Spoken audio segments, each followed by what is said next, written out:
I'm Holly Page, and this is another edition of No Labels Talks. I'm here with my co-host for the introductory part of the podcast, anyway, and the great policy mind and interviewer, Ryan Clancy. How are you, Ryan? Thank you, Holly. Once again, your role as a hype person continues. I appreciate that. Absolutely. So I'm actually doing this introduction from lovely Silicon Valley. Really?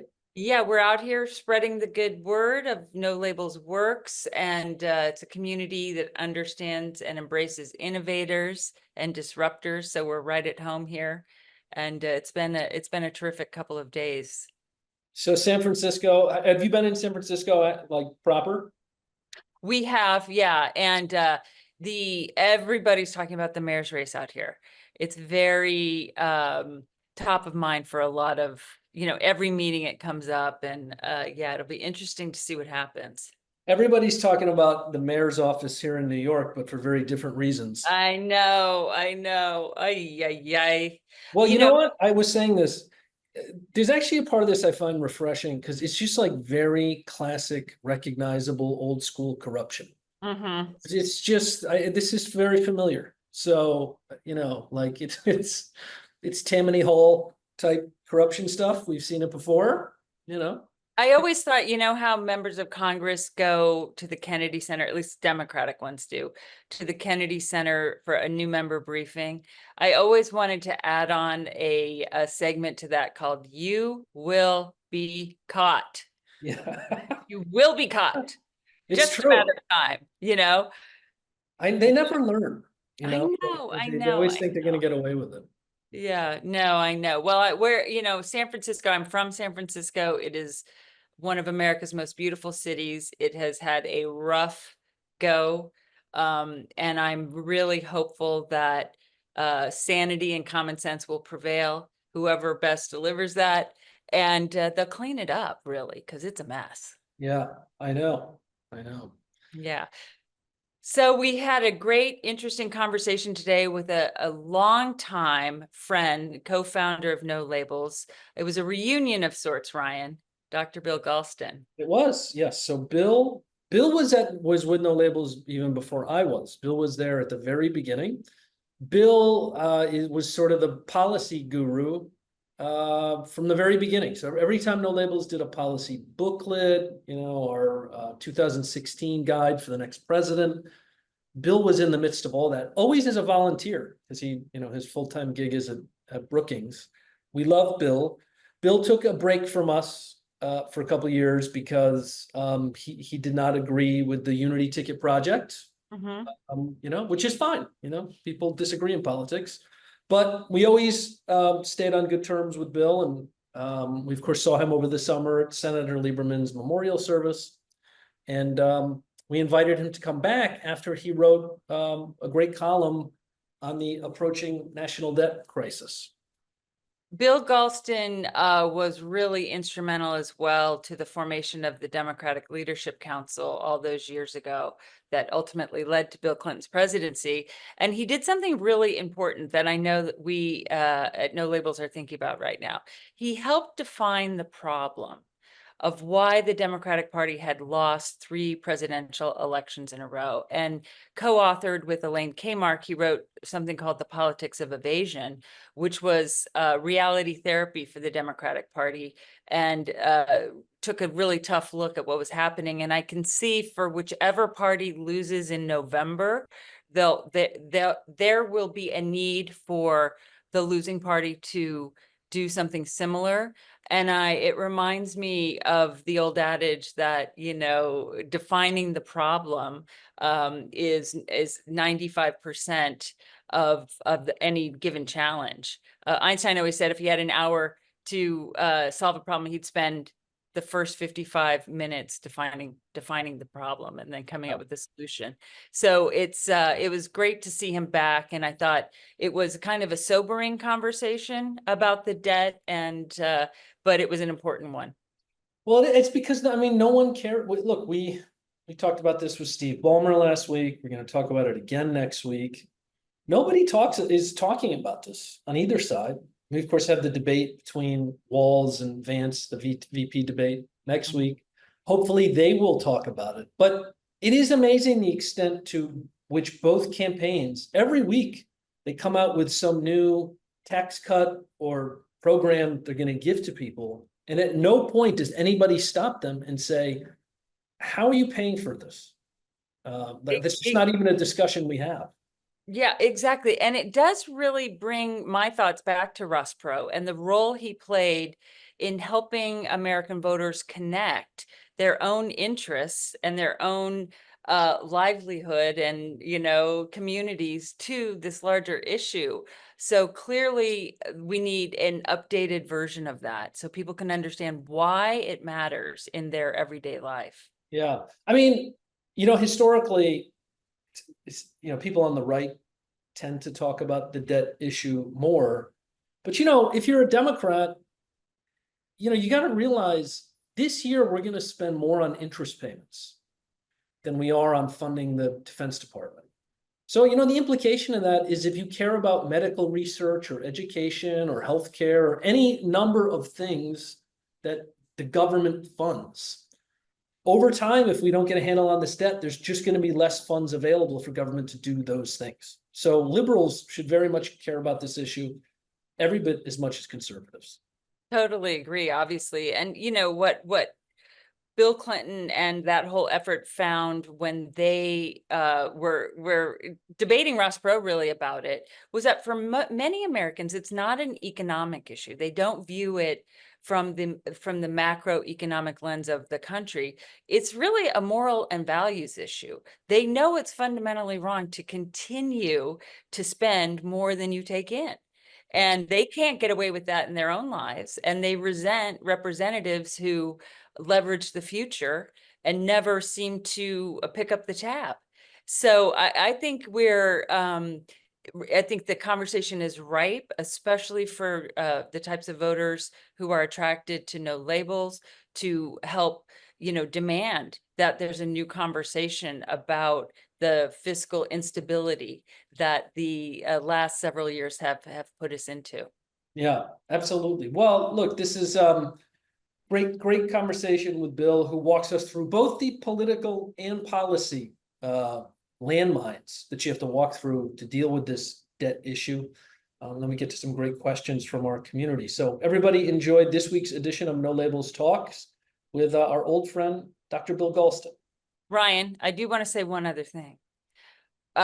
We do have a big conference coming up where this conversation and more will be had there. But you want to kind of give the folks a preview of what to expect from that? Yes. Well, those of you who listen to this podcast recently know that we have somebody named Mary Ann who is our overlord. And she left us alone one time, but now she's back. And that was the last time that'll ever happen. Yeah, she realized she can't do that. So she told me I have to do shameless self-promotion. And we don't have advertisers yet. So until I can talk Gillette razor blades, here we go. This week we launched our No Labels Substack at nolabels.substack.com, which is going to be a great kind of repository for these No Labels talks, for blog posts, for all kinds of content we put out. So if you want a central gathering place for all that, please do visit that. And then, as Holly mentioned, the No Labels National Conference is fast approaching on December 12th in Washington, D.C. If you are interested in attending, please get in touch with us at No Labels, and we'd love to have you there. We're hoping to have about 700 citizens along with some of our chief House and Senate allies. Really important event to turn the page on the election. Absolutely. And to the point of this conversation, I think it's really important for the citizen leaders, members of No Labels, to come together with us in Washington in December and help stress how that there is a market and a network of people who will support serious and substantive conversations that deal with issues like the deficit. So, yep, okay. You got it. All right.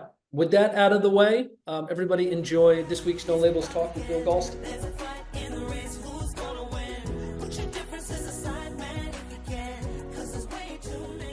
Hello, everybody. This is Ryan Clancy, Chief Strategist for No Labels, with another episode of No Labels Talks. And this week, we have somebody who was there at the very inception of No Labels, some 15 years ago, Bill Galston, of the Brookings Institution, formerly of President Clinton's Domestic Policy Council. Bill, over the years, every time No Labels put out a policy document and perspective, Bill was a big part of that. So we're very excited to have him back. Bill, thank you for joining us. My pleasure, Ryan. Good to see you. So Bill, what we're talking about a lot this month with our community is the national debt and the spending issues and taxing issues going on in the country. And you wrote a couple of weeks ago a column in the Wall Street Journal where you write weekly that a national debt crisis is coming.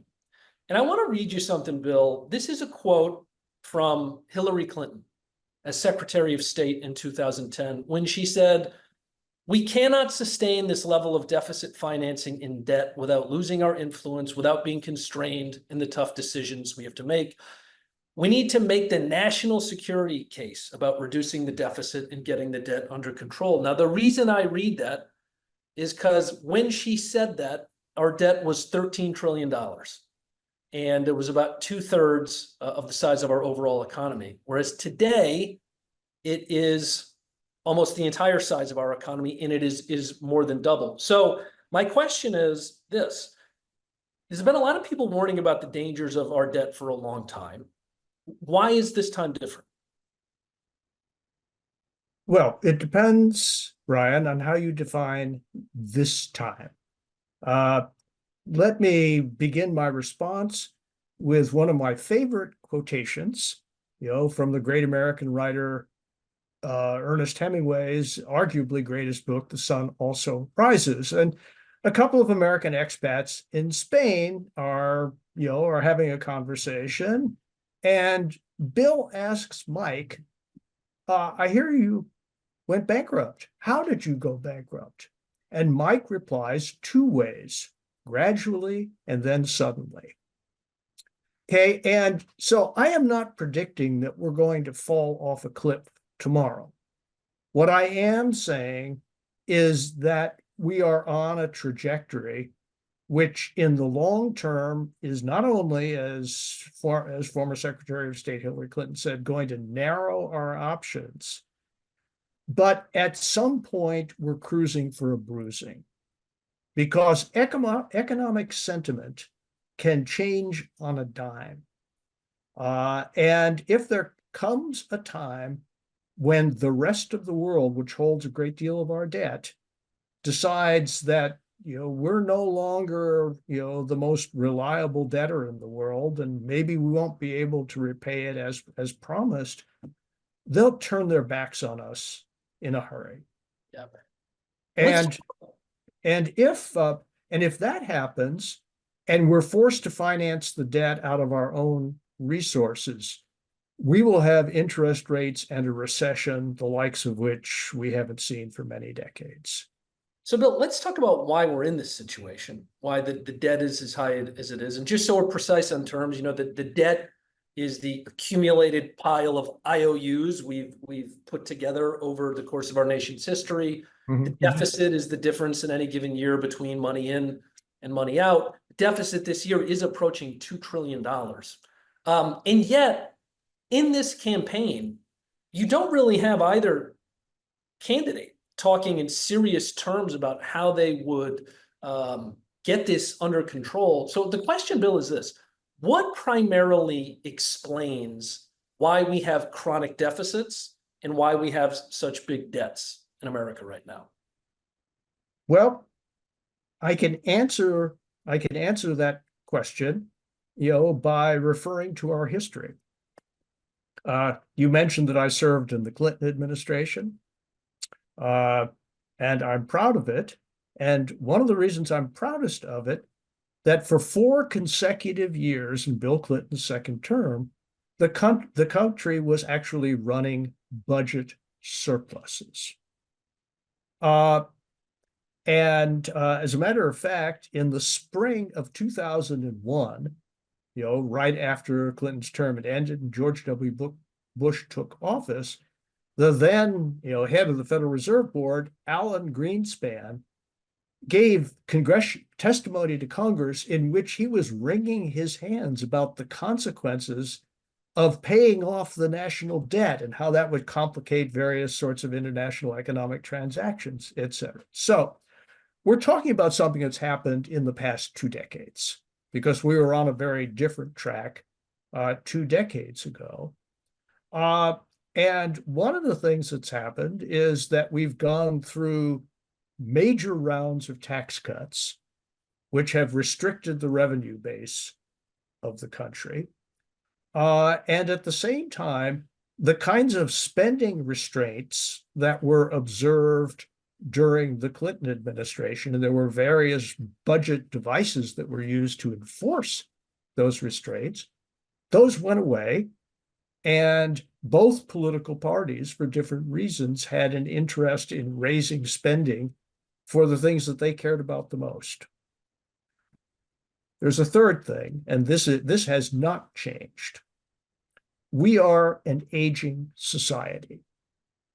And because we are an aging society that cares about its elderly, we have undertaken to build what I'll call a floor of decency under people in their retirement years.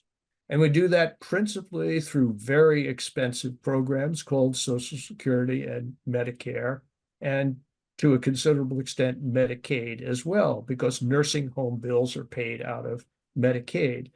The fact that we are an aging society exerts a permanent upward pressure on federal outlays.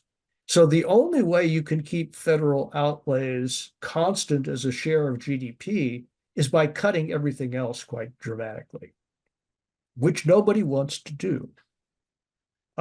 So part of the problem is on the spending side, but part of it, reflects a failure to understand reality. And the reality is that an aging society has to spend more of its gross domestic society than a younger society, gross domestic product than a younger society does. So you put those 3 things together, and you have the following outlook for the next 10 years. The debt owed to the public is now $28 trillion. Over the next 10 years, we'll add another $22 trillion to that if we don't change course, for a nice round number of 50. At that point, annual interest payments on the national debt will be $1.7 trillion, $600 billion more than what we will be spending for defense in 10 years. And so when Secretary of State Clinton said that this is a national security issue, you're darn right it is. Yeah. Bill, one of the things we talked about, we had Steve Ballmer on last week, and he has a new series where his USA Facts is just laying out the nature of various challenges we have, including on the budget. Well, we talked about this phenomenon of mandatory versus discretionary spending, which really gets at why it is so hard to get a handle on this, because the programs you just described, Medicare, Social Security, Medicaid, it is not as if Congress sits around every year and says, all right, how much money should we give to this stuff? There are formulas set in law, and the money is spent according to that. And so in the absence of Congress doing anything, right, everything kind of just goes on autopilot and continues to grow over time. That's absolutely correct. And but that points to the heart of the issue. And that is that in a democracy, the voice of the people really matters. Yeah. And these are enormously popular programs for good reason. Yes. And it's no accident that in Donald Trump's very first announcement speech, remember, came down the golden escalator in 2015? Go back and take a look at that speech, because I can tell you exactly how it ends. He says, we've got to save Social Security, period, and Medicare, period, and Medicaid, period, without cutting a dime, period. We got to do it, period. Yeah. It's a direct quote. Yeah. And with those words, the cut entitlements faction of the Republican Party was left out in the cold. Yeah. And in fact, the view is now the dominant view in both political parties that you really can't touch those programs. Well, Bill, I mean, when you look at the polling on this, I mean, it's pretty striking. There is no constituency in any demographic group, or at least that I've seen, that is for meaningfully cutting Medicare and Social Security benefits right now. I mean, it is when you give, and Bill, we did this exercise in the past, you'll recall, when we No Labels polled at one point, various options for stabilizing these programs, and one that is overly reliant on cutting Social Security, Medicare benefits, no one likes. So the question is, how then do we get these programs on a sustainable basis? Because as you note in your column, we are now about a decade away, according to the trustees of these programs, where their respective trust funds will be exhausted. Now, of course, that doesn't mean at that point the government will stop paying out benefits, because there'll still be money coming in through payroll taxes. But at that point, Congress will have to do something, or else there will be automatic benefit cuts. So we have, we have about 10 years, right, to get a handle on this. Well, here's what worries me, Ryan. In principle, we have 10 years, but it's a lot easier to do things gradually than suddenly, to go back to my bankruptcy quote. Yeah. Because just here's the logic of the situation. If you want to stabilize those programs so that the current level of promised benefits continues into the farther future, and you don't want to cut benefits, then you need to increase the revenues that are flowing into these programs. There is no third thing. There's no meaningful waste, fraud, and abuse in these programs. Yeah. So if any politician says, "Well, I'm gonna balance Social Security and Medicare by cutting out waste, fraud, and abuse," without any further ado that speaker is not serious and that he or she is simply evading the real problem. Bill, I want to ask you, one of the things you did in your column. Well, let me just finish this thought. Oh, sure, go ahead. And that is, but if we were to increase revenues to the level necessary to stabilize these programs all at once, that would be a huge hit to most households in this country. And it would drain purchasing power quickly and perhaps bring on an economic downturn that no one wants. Yeah. And so, I think that the smartest course, which we will not follow, would be to recognize reality now and over a period of 10 years, gradually raise the revenues going into these programs to the required levels to save them for the long term. The longer we wait, the more abrupt the transition and the more painful it will be. So, Bill, here's one thing I want to ask you about. What does it look like when a crisis comes? And what I mean by this, so for example, every month, the Treasury Department auctions off US debt of varying durations. Do we have 1 month a couple of years from now where Treasury goes to do that, and then they realize no buyers are willing to show up at the terms that they want to sell it at? Or how could I want to read you a quote here, and this is from one of your longtime colleagues. It's from James Carville. So he said in the 90s, when you all were trying to get a handle on the debt and deficits, he said, "I used to think if there was reincarnation, I wanted to come back as the president or the Pope or as a 400 baseball hitter. But now I want to come back as the bond market. You can intimidate everybody." Is that the only way this gets fixed, that the financial markets force it to get fixed? I hope not, but I fear so. So let's be really specific. At some level of interest rates, there will always be buyers, because at some level of interest rates, the compensation for the perceived risk will be adequate. But, it's economics 101 that as interest rates rise, it gets harder and harder to sustain normal economic activity, which is why people are now quite enthusiastic, including the stock market and the bond market, by the prospect of a steady lowering of interest rates by the Federal Reserve Board.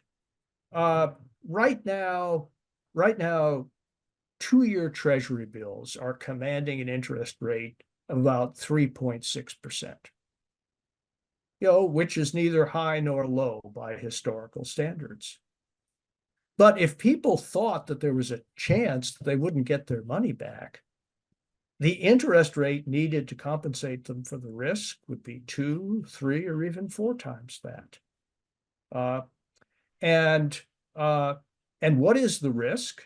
Well, the risk is that the United States, in order to meet its debt obligations, would suddenly start printing a lot of money fast, which would be inflationary. And inflation would erode the real value of what you get back 2 years after you buy the bond. And to protect against that, you're going to need interest rates that are at least high enough to compensate you for the risk of higher rates of inflation eating away at the real value of your principal. So one way or another, the crisis looks like a sudden increase in interest rates that chokes off economic activity and leads to a very deep economic crisis. So, Bill, here's though a political question for you, Yeah. which is, given everything you're saying, why is this not a bigger issue in the campaign? If you look at the first presidential debate, which may be the last one, we may not have another one, this issue didn't even come up. And, one of the things our team has looked at is we've done some research into collectively the promises that former President Trump and Vice President Harris have been making to voters about tax credits or government program, new things they're going to give people.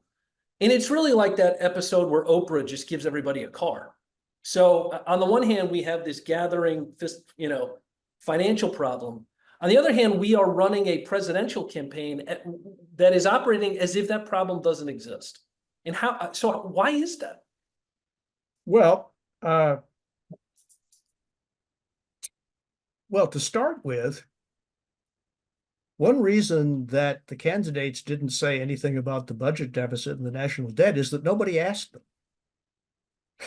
Yeah. So this is in part a question of media attention. Yeah. But it's also, it's also a reflection of the fact that right now, the general public has been lulled into complacency on this issue.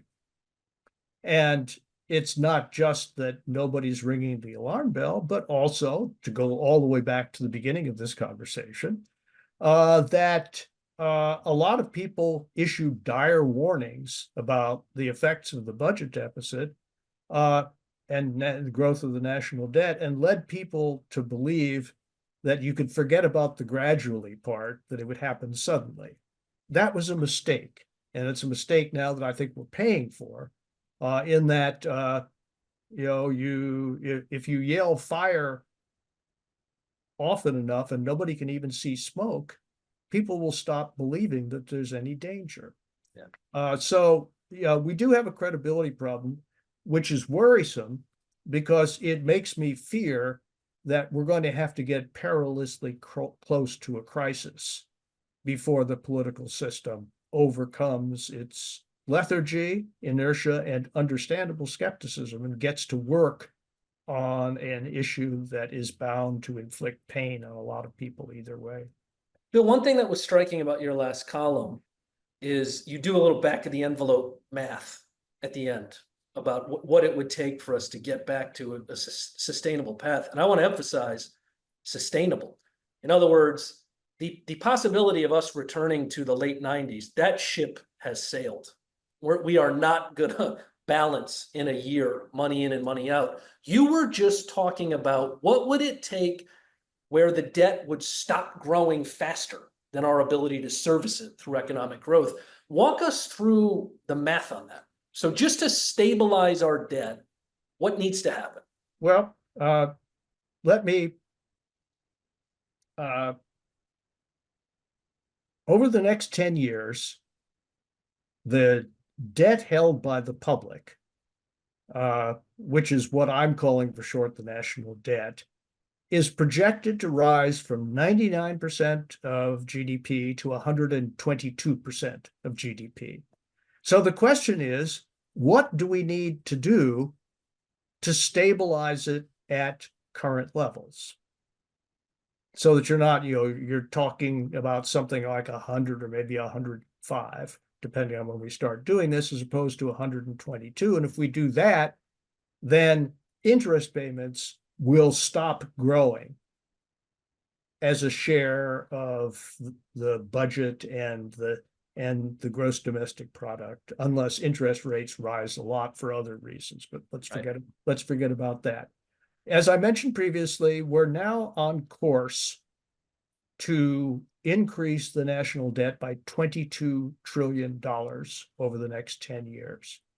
If we were able to keep that increase to $13 trillion, that is to say, reduce projected aggregate deficits over the period by $9 trillion, then then we would have stabilized, by my calculations, which, by the way, I've run by other organizations that do this for a living, which I don't, and they've more or less validated that figure. Yeah. If we could do that, then we'd at least stop the bleeding, which I learned when I was in the military was about the first thing you should do when the patient is wounded, right? Yeah. Don't worry about a cure before you've cleared the airways so the patient can breathe, and stop the bleeding so the patient doesn't bleed out before you have a chance even to think about cure. And what would that mean? Well, that would mean about an average reduction of $900 billion a year in the debt, so that we had a $1.1 trillion average deficit each year, as opposed to a $2 trillion average deficit. That's the math in a nutshell. Yeah. I mean, and just to give people a sense of, what that means. I mean, the federal government spent 6.3 trillion last year, took in about 4.5. So 900 billion, that is a big chunk of that. Well, Bill, how about we open it up to a couple questions? Because I see we got plenty of people who are interested here. I'm not surprised. Asking you more about this. Okay, if you could just, one, try to keep your questions to 30 seconds if you can, because I see a lot of people in the queue who want to ask Bill a question. And two, just tell us your name and where you're from. I guess I got a comment and a question. So the comment is to answer Ryan's question, which was, how come you aren't hearing talk about the debt or pressures? Because people in America don't believe the politicians care.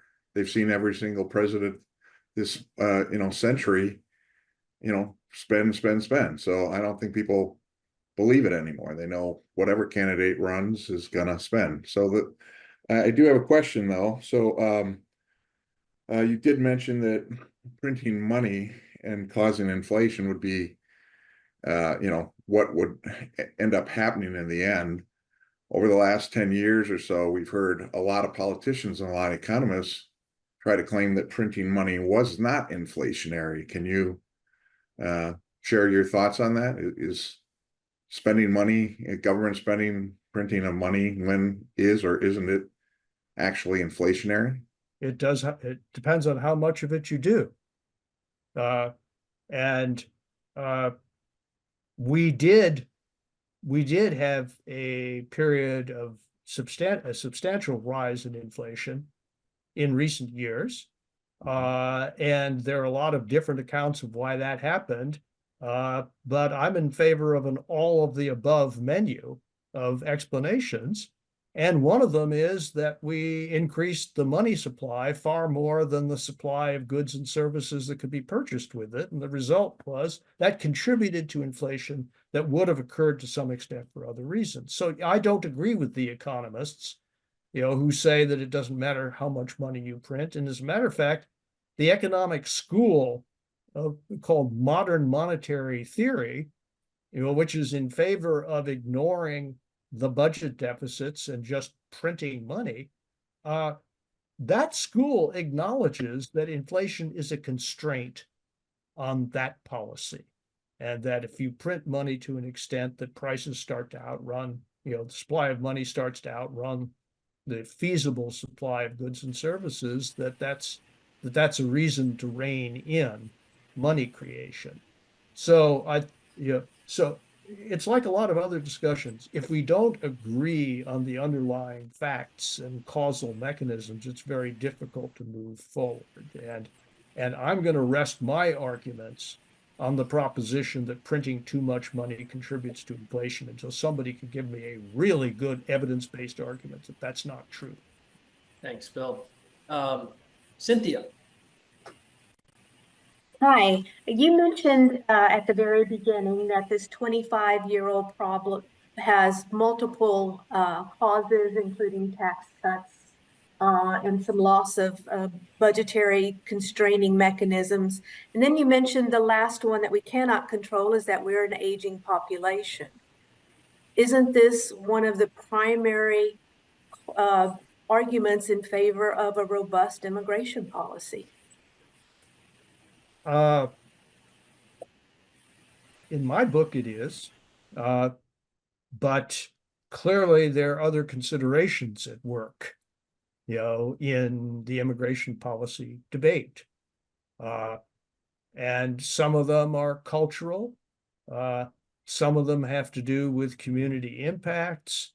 Some of them have to do with alleged competition between native-born Americans without much education and incoming immigrants without much education for entry-level jobs.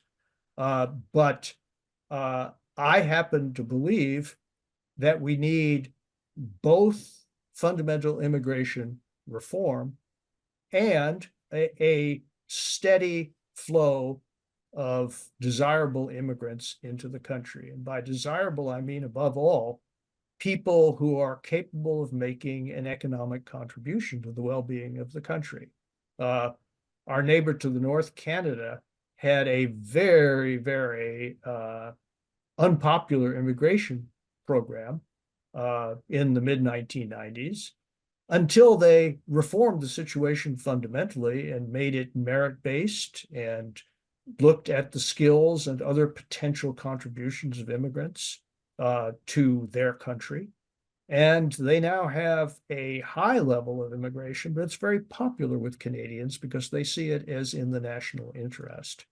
So yeah, I agree with you, but there's a lot of other things we're going to have to do in order to make a generous immigration policy sustainable. Thanks, Bill. Cynthia. Barry, over to you. Thank you, Bill. This is Barry Miller from Florida. Yeah. I appreciate your comments on a very, let's say, happy subject. Clearly, one of the main reasons I think you mentioned and others that this deficit issue hasn't been approached and discussed in this cycle is that it has a tremendous impact on how people vote. The largest segments of the deficit are Medicare, Medicaid, Social Security, and defense. When block grants were set up in the 70s, I believe it was under the Nixon administration, the idea was that the states could better allocate resources in the federal government. If you take out the three big components, block grants actually become a very large segment of what drives the deficit. One would argue right now it isn't, but if you take out Social Security, Defense, Medicare, and Medicaid, block grants become significant every year.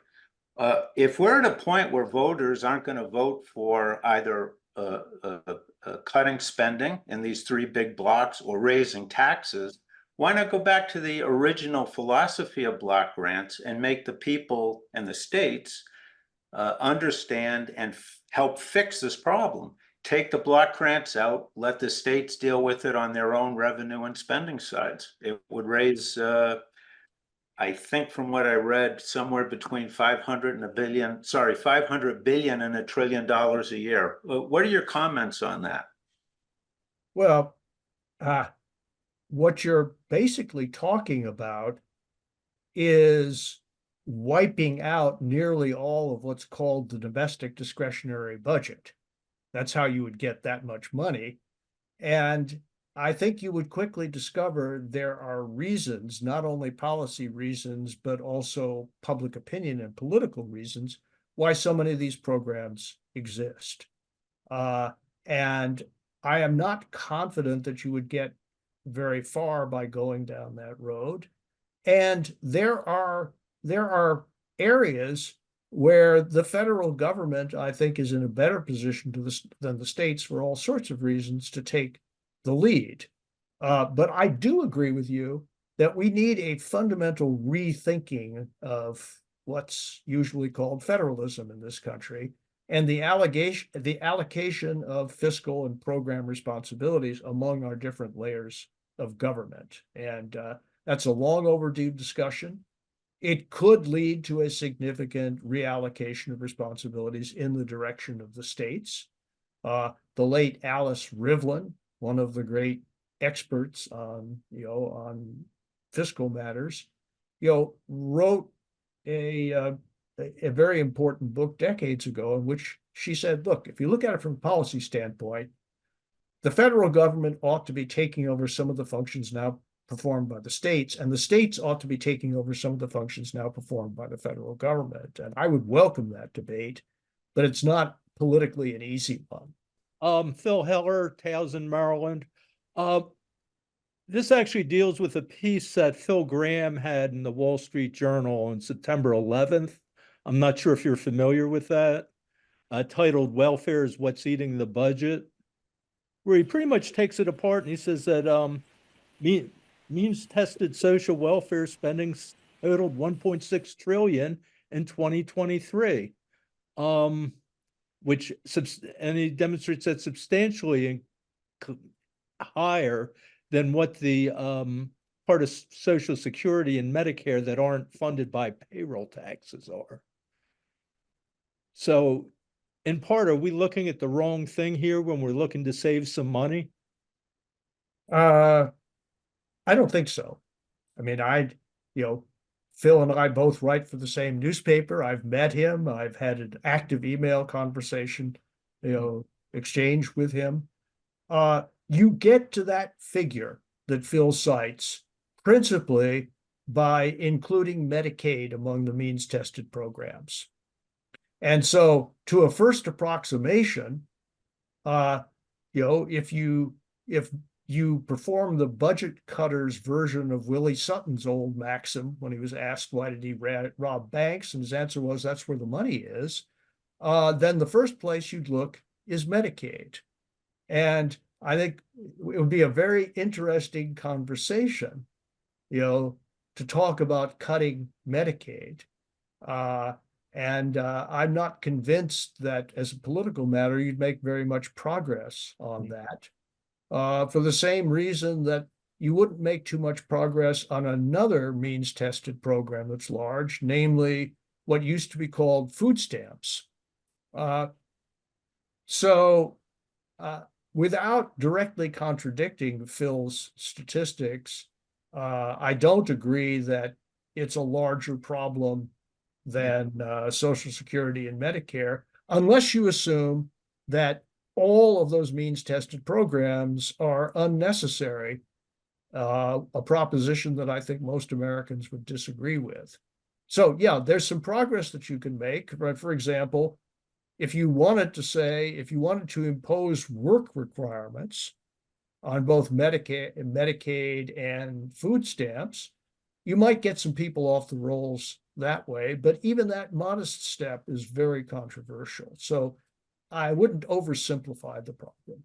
Okay, because he claimed the overall amount of the means-tested welfare in 2022 is $64,700, which is a substantial amount of money, because we've increased the percentage over the poverty level that you can qualify for a lot of these programs with. And I'm in favor of re-examining that too. And a lot of the programs that have been put into place in the past couple of decades have cutoffs. cutoffs for participation that extend well up into the middle class. You know, I'm in favor of anti-poverty programs for poor people and near poor people and not for members of the middle class unless there's a very good reason. Thanks, Bill. Yeah. Greg, your question. Yeah, Bill, I'm Greg Autry from Hubbard Lake, Michigan, northeast Yeah. part of Michigan. Bill, I think ultimately, one of the solutions is probably going to have to be a combination of both, increasing revenue, cutting spending. But in regards to Social Security, Medicare in particular, I think the cap on contributions of earnings is 168,000 now. A lot of people in America make a lot more money than that. Have you ever run the numbers on if that cap was removed and there was no cap on Social Security contributions and what that would generate in revenue? Well, an organization, called a Committee for Responsible Federal Budget has run those numbers. And, if you substantially adjusted the caps, you could probably solve about 2/3 of the shortfall that way. You'd still have some work to do, but that would be a substantial step forward from a fiscal standpoint. There are people who'd object to it for other reasons. But yeah, I think that I cannot foresee any future solution to the Social Security problem that doesn't re-examine and reset the caps. Whether we're going to remove the cap altogether is a difficult question. But whether we're going to raise it very substantially, I think that's a less difficult question. It's going to have to happen, in my view. Yeah. So real quick, what would be the downside to removing the cap? Well, suppose you're talking about someone with an income of $10 million a year. You are talking about an increase in overall taxation that would be some very large fraction of the person's current tax bill. And at some point, people are simply going to revolt against that. I would be in favor of imposing a cap that is much higher than the current cap and boosting it for inflation every year so that it continues to include a much larger portion of income than is now covered by the current Social Security tax formula. Thank you. Whether you can go all the way up to multi-millionaires and billionaires and ask them to pay 14.3, that's a different question. Bill, one thing I think you've said before, Social Security is a very difficult political problem. It's not that complicated of a math problem. No, certainly not. Right. There's a couple variables. Yeah. How much revenue do you tax? What's the rate? What's the retirement age? What's the benefit? And you have to tweak the dials. It's the politics. That's right. That's right. Healthcare programs are much more complicated conceptually and in policy terms. Tom, over to you. Tom Perry, Texas. You've mentioned the three causes, and I understand and agree with those, but isn't it not a fact that we are collecting the lowest percentage of revenue as a percentage of GDP in taxes since World War II? Isn't that the real problem? Reagan cut taxes in the early 80s, and then the deficit ballooned. He realized he'd gone too far and raised them, and Bush 41 raised them, and that's his famous read my lips, no new taxes, and he got unelected and Clinton came in. But those tax increases ran that surplus you talk about. Then Bush 43 cut taxes, then Trump cut taxes, and we now collect less money than we have at any time since World War II, but we have a jillion more programs. Isn't that the real biggest problem? Well, I agree with the fundamental thrust of your remark. I think it is not the case that revenues are at some sort of record low as a share of GDP. I think they're projected by the CBO over the next 10 years to be at about the average level of revenues as a share of GDP since the end of the Second World War. The problem, in my view, is that that average level is nowhere near adequate to the needs of an aging society. And so simply saying, as opponents of tax increases do, well, we're already at the post-World War II average level, that's true, but in my view, irrelevant, because that relies on a very outmoded conception of what we're going to need to do in the coming decades in order to sustain the very important and I think defensible problems that we've made to ourselves, particularly elderly Americans. Bill, I know we are coming up on your time, so we just have one last question. And Tom, there was a second Tom who got over there. Tom, go ahead. Real quick, I go back a long way, like back to the Peterson Foundation and David Walker, who's been promoting a fiscal responsibility amendment, because everything we've talked about is how people are avoiding doing what we need to do. We need to force the issue, and that's Switzerland did it with the debt break, and apparently it's been successful. So is that something we should be more focused on than all these other discussions that don't go anywhere? Well, I absolutely agree with the proposition that well-crafted institutional mechanisms can bolster political will. The question is how you get the political will to put those, breaking mechanisms in place in the first place, because people aren't stupid, and especially politicians will see the implications of institutional changes, or at least they'll try to evaluate them.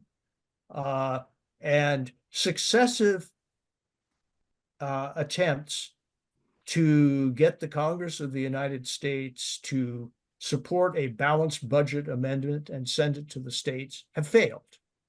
And it's not clear what would make them succeed, and it's not clear to me that that would be the best way forward. But I absolutely agree that we have removed a lot of the institutional restraints that we had during the 1990s, which made a very important contribution to the 4 years of balanced budgets at the end of the 1990s. And I'm in favor of reinstating all of the ones that we had then that made sense. And if we can find some others that make sense, I'm in favor of institutionalizing them as well.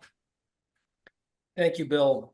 Bill, thank you so much for being back with us, talking policy like we did so many times over the years, and highlighting a critically important issue.